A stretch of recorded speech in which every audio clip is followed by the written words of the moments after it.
وہ کہتا ہے کہ میں رام کا ماننے والا ہوں، میں سیتا کا ماننے والا ہوں، تو میں اسے کہتا ہوں اگر تم رام کے ماننے والے ہو تو اپنے کتابوں کو اٹھا کے دیکھو، بھگوت پران، بھگوت گیتا اور ان کی جتنے کتاب ہیں وہ سب اٹھا کر دیکھو، اگر اس میں آپ صلی اللہ علیہ وسلم کی پیشن گوئی اگر نہیں ہے، میں اسی وقت اسلام کو چھوڑنے کے لیے تیار ہوں۔ تمہارے اوتاروں نے کبھی آپ صلی اللہ علیہ وسلم کی توہین نہیں کی ہے، تو تمہارے اندر اتنی جرت کہاں کہ تم ہمارے پروفٹ محمد صلی اللہ علیہ وسلم کی توہین کرنے نکلے؟ یاد رکھو اللہ خدا دیکھ رہا ہے، وہ خدا جس نے صرف اور صرف آپ صلی اللہ علیہ وسلم کے لیے ہی اس دنیا کو سجایا ہے، وہ خدا دیکھ رہا ہے۔ یاد رکھو، یاد رکھو، اگر اس دنیا میں اگر تم بچ گئے، یاد رکھو یہ دنیا فانی ہے، one day you will be destroyed، ایک دن آئے گا کہ دنیا، ساری دنیا تمہاری حال دیکھے گی کہ جو حضور کی شان میں گستاخی کرتا ہے کیا وہ بچے گا؟ کیا اللہ اسے بچائے گا؟ کیا خدا اس کی حفاظت کرے گا؟ نہیں، گھبرانے کی ضرورت نہیں ہے مسلمانوں۔ یاد رکھو اگر اس دنیا میں اگر اسے حکومت سزا نہیں دیتی ہے تو یاد رکھو اس دنیا میں اللہ رب العزت کی بارگاہ میں اسے کوئی نہیں بچا سکتا۔ السلام علیکم ورحمۃ اللہ وبرکاتہ۔ الحمدللہ رب العالمین والصلاة والسلام علی سید الانبیاء والمرسلین وعلی آلہ وصحبہ اجمعین، اما بعد، فاعوذ باللہ من الشیطان الرجیم، بسم اللہ الرحمن الرحیم، الحمدللہ رب العالمین، صدق اللہ العظیم وصدق رسولہ النبی الکریم ونحن علی ذلک من الشاہدین والشاکرین والحمدللہ رب العالمین۔ معزز سامعین، آج ہم یہاں پر ایک بہت ہی اہم مسئلے پر بات کرنے کے لیے آئے ہیں۔ آپ سبھی حضرات کا ہماری یوٹیوب چینل پہ خوش آمدید۔ دراصل جو بات ہم آج کرنے جا رہے ہیں یہ آپ صلی اللہ علیہ وسلم کے متعلق عقائد و جہاں سرکار مدینہ حضرت محمد مصطفیٰ صلی اللہ علیہ وسلم کے تعلق سے، اس نبی کے تعلق سے کہ جس نے ہمیں یہ تربیت دی ہے کہ غیروں کے ساتھ بھی ایسا ہی پیش آنا چاہیے جیسے تم اپنوں کے ساتھ پیش آتے ہو۔ وہ نبی جس نے ہمیں اخلاقیات سکھائے ہیں کہ غیروں کے ساتھ کیسا پیش آنا ہے، اور غیر تو غیر، وہ نبی جس نے ہمیں جانوروں کے ساتھ حسن سلوک سے پیش آنے کا سکھایا ہے، آج ہم وہ نبی کے تعلق سے جو ہے ہم بات کرنے جا رہے ہیں۔ اور اس کے ساتھ ساتھ جو حیدرآباد میں آج ہم دیکھ رہے ہیں کہ ایک راجہ سنگھ نامی جو ہے ایک ایم ایل اے، اسلام کے آقائے نامدار تاجدار مدینہ حضرت محمد مصطفیٰ صلی اللہ علیہ وسلم کے اوپر حملے کر رہا ہے اور ایسے غیر غلط الفاظ استعمال کر رہا ہے کہ کوئی مسلمان اسے گوارا نہیں کر سکتا، کوئی اسے سننا گوارا نہیں کر سکتا۔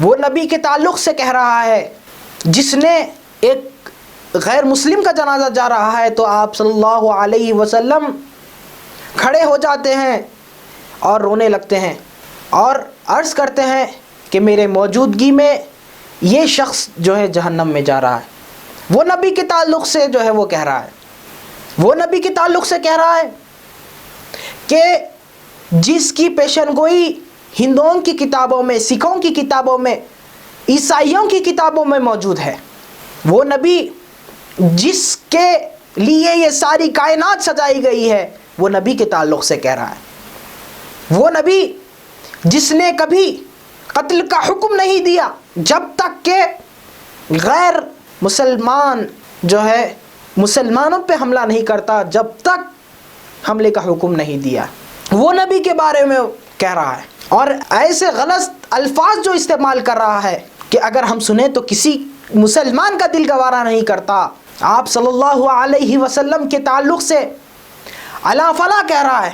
یہ صرف اور صرف اسلام کو دبانا چاہتے ہیں, اسلام کو مٹھانا چاہتے ہیں, آپ صلی اللہ علیہ وسلم کی توہین کرنا چاہتے ہیں, اور ہندو مسلمانوں میں, ہندو اور مسلم میں اختلاف کرنا چاہتے ہیں. ان کے ہی کتابوں میں آپ صلی اللہ علیہ وسلم کے تعلق سے لکھے ہوا ہے.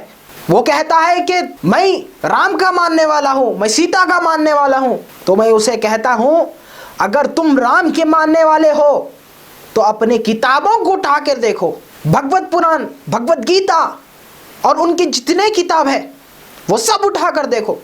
اگر اس میں آپ صلی اللہ علیہ وسلم کی پیشن گوئی اگر نہیں ہے تو میں اسی وقت اسلام کو چھوڑنے کے لیے تیار ہوں. میں آپ کو کھلا چیلنج کر رہا ہوں, آپ کو کھول کھول کے بتا رہا ہوں کہ آپ غافل ہیں. کھول کر دیکھو, اپنے کتابوں میں کھول کر دیکھو آپ صلی اللہ علیہ وسلم کے تعلق سے کیا کیا لکھے ہوئے ہیں. تمہارے آباء و اجداد, تمہارے پروفٹس آپ صلی اللہ علیہ وسلم کی تعریف, آپ صلی اللہ علیہ وسلم کی صداقت کیے ہیں, اور آپ صلی اللہ علیہ وسلم کو سچ جانے ہیں. کھول کر دیکھو, سارے کتاب تمہارے سامنے پڑے ہوئے ہیں. کیا کسی نے آپ صلی اللہ علیہ وسلم کی توہین کی ہے؟ کوئی قرآن اٹھا کے دیکھ لے, کسی میں آپ صلی اللہ علیہ وسلم کی توہین آپ کو نہیں دکھے گی. کیوں نہیں دکھے گی؟ اس کی وجہ کیا ہے؟ اس کی وجہ یہ ہے کہ تمہارے پروفٹس, تمہارے اوتاروں نے آپ صلی اللہ علیہ وسلم کی تصدیق کی ہے. کھلے طور پہ میں چیلنج کرتا ہوں کہ اگر کسی میں دم ہے تو وہ آئے, اپنے کتابوں کو لے کر آئے, اور آپ صلی اللہ علیہ وسلم کے تعلق سے جو لکھے ہوا ہے ہم اسے کھول کھول کر بتائیں گے. میں آپ کے سامنے چند شلوک رکھنا چاہتا ہوں. شلوک یعنی ان کے جو کتابوں میں جو ان کے جو ہے, ہمارے پاس جیسے آیت ہے ویسے ان کے پاس جو فریزز, جو ان کے پاس جو سینٹنسز ہے جو ان کی کتابوں میں ہے, اس میں سے ہم دیکھتے ہیں کہ کئیوں منتر آپ صلی اللہ علیہ وسلم کے اوپر ہے. ایک یا دو یا تین منتر نہیں بلکہ کئیوں منتر آپ صلی اللہ علیہ وسلم کے اوپر لکھے گئے ہیں. آپ صلی اللہ علیہ وسلم کہاں پیدا ہوں گے, آپ صلی اللہ علیہ وسلم کے والد کا نام کیا ہوگا, آپ صلی اللہ علیہ وسلم کے والدہ کا نام کیا ہوگا, ہر چیز آپ لوگوں کی کتابوں میں موجود ہے. بیدار ہو, تمہارے اوتاروں نے کبھی آپ صلی اللہ علیہ وسلم کی توہین نہیں کی ہے, تو تمہارے اندر اتنی جرت کہاں کہ تم ہمارے پروفٹ محمد صلی اللہ علیہ وسلم کی توہین کرنے نکلے. یاد رکھو, اللہ خدا دیکھ رہا ہے.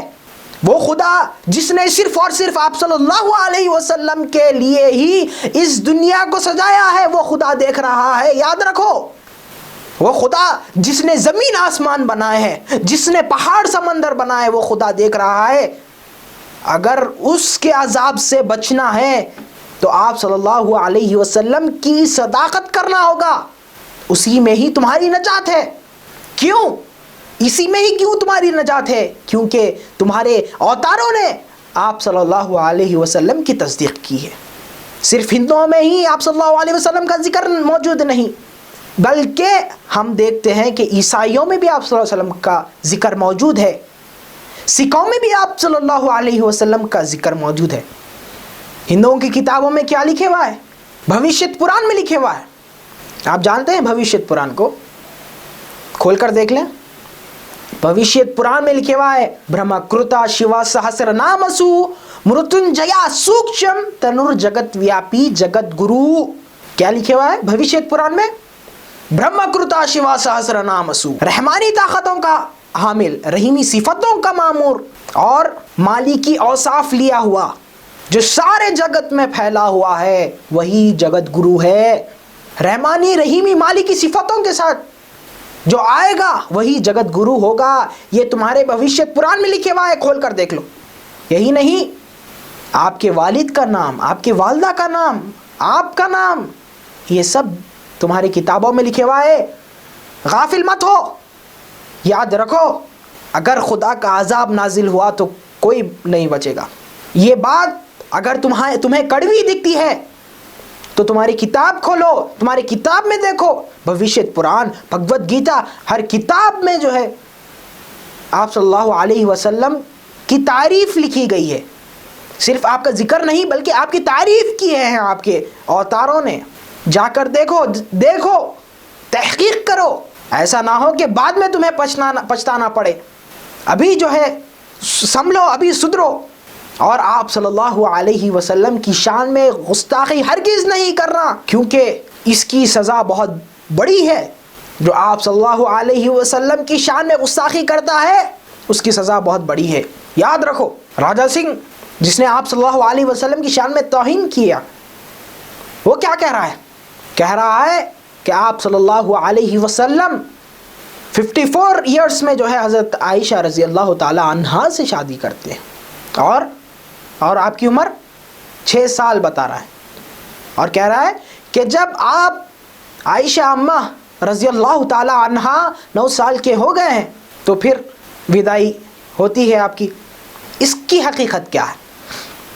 جب ہم اس پہ روشنی ڈالتے ہیں، یہ بات جو ہے صرف غیروں کے لیے نہیں بلکہ اپنے مسلمان بھائیوں کے لیے بھی ہے، کہ جب ہم اس پہ روشنی ڈالتے ہیں تو کیا معلوم ہوتا ہے.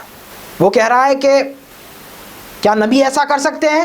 تو اگر ہم دیکھیں، اس کی حقیقت پہ جائیں، اس پہ روشنی ڈالیں، تو آپ صلی اللہ علیہ وسلم نے پہلی شادی جو کی تھی وہ تھی حضرت سیدہ خدیجۃ الکبریٰ رضی اللہ تعالی عنہا. آپ کی پہلی شادی حضرت خدیجہ رضی اللہ تعالی عنہا سے ہوتی ہے. اور وہاں پہ آپ صلی اللہ علیہ وسلم کی عمر کتنی ہے؟ وہاں پر آپ صلی اللہ علیہ وسلم کی عمر 25 سال بتائی گئی ہے، اور حضرت خدیجۃ الکبریٰ رضی اللہ تعالی عنہ کی عمر 40 سال بتائی گئی ہے. آج کے زمانے میں کوئی ہے جو 25 سال کی عمر میں 40 سال کے عورت سے شادی کرے؟ کیا یہ عمر جو ہے یہ جو شروعات کا عمر ہے، یہ اپنی زندگی کی شروعات ہے یہ، تو کیا یہ عمر میں 40 سال کی عورت سے کوئی شادی کرتا ہے؟ اور جہاں تک بات ہے حضرت عائشہ رضی اللہ تعالی عنہا کا، تو وہاں پہ ہم جب سیرت النبی اٹھا کر دیکھتے ہیں تو وہاں معلوم ہوتا ہے کہ حضرت عائشہ صدیقہ رضی اللہ تعالی عنہا کی عمر 18 یا 19 سال بتائی گئی ہے. مسلمان بھائیوں سے گزارش ہے کہ گھبرانا نہیں ہے، اس بات پہ توجہ دینا ہے. حدیث دیکھیے، حدیث پڑھیے. حدیث میں روایت ہے کہ جو روایت دیتے ہیں وہ ضعیفی کی حالت میں تھے جب آپ روایت کرتے ہیں، لیکن جب ہم سیرت النبی اٹھا کر دیکھتے ہیں تو وہاں پہ 18 یا 19 سال بتائی گئی ہے. اور یہی نہیں بلکہ اگر آپ نیٹ پہ بھی مار کے دیکھیں گے تو وہاں پہ بھی 18 یا 19 سال بتائی گئی ہے. اور یہ بات اس جگہ عام تھی کہ 15 سال کے بعد نوجوان بچیوں کی شادیاں کر دیا جاتا تھا. تو آپ کی تو عمر 18-19 سال ہے. پہلے تحقیق کرو، جو بات کہہ رہے ہو ایسا نہ ہو کہ وہ غلط ہو، ایسا نہ ہو کہ تم اس پہ پچھتاؤ. پہلے تحقیق کرو. تمہیں کیا معلوم ہوتا ہے؟ راجہ سنگھ کہہ رہا ہے کہ اتنی ضعیفی کی عمر میں کیا کوئی اتنی کم عمر کے بچی سے شادی کرتا ہے؟ لعنت ہو اس پر، کروڑہا لعنت ہو اس پر کہ آقا نامدار تاجدار مدینہ حضرت محمد صلی اللہ علیہ وسلم کے اوپر تہمت لگا رہا ہے. یاد رکھو اگر اس دنیا میں اگر تم بچ گئے، یاد رکھو یہ دنیا فانی ہے. one day you will be destroyed. ایک دن آئے گا کہ ساری دنیا تمہاری حال دیکھے گی کہ جو حضور کی شان میں گستاخی کرتا ہے کیا وہ بچے گا؟ کیا اللہ اسے بچائے گا؟ کیا خدا اس کی حفاظت کرے گا؟ نہیں. گھبرانے کی ضرورت نہیں ہے مسلمانوں. یاد رکھو اگر اس دنیا میں اگر اسے حکومت سزا نہیں دیتی ہے تو یاد رکھو اس دنیا میں اللہ رب العزت کی بارگاہ میں اسے کوئی نہیں بچا سکتا۔ تو بہرحال اللہ سے دعا ہے کہ اللہ جو ہے ہمیں حفظ و امان میں رکھے اور یہ کافروں کے حملوں سے ہمیں بچنے کی قوت و طاقت عطا فرمائے۔ وآخر الدعوانا ان الحمد للہ رب العالمین۔ السلام علیکم ورحمۃ اللہ وبرکاتہ۔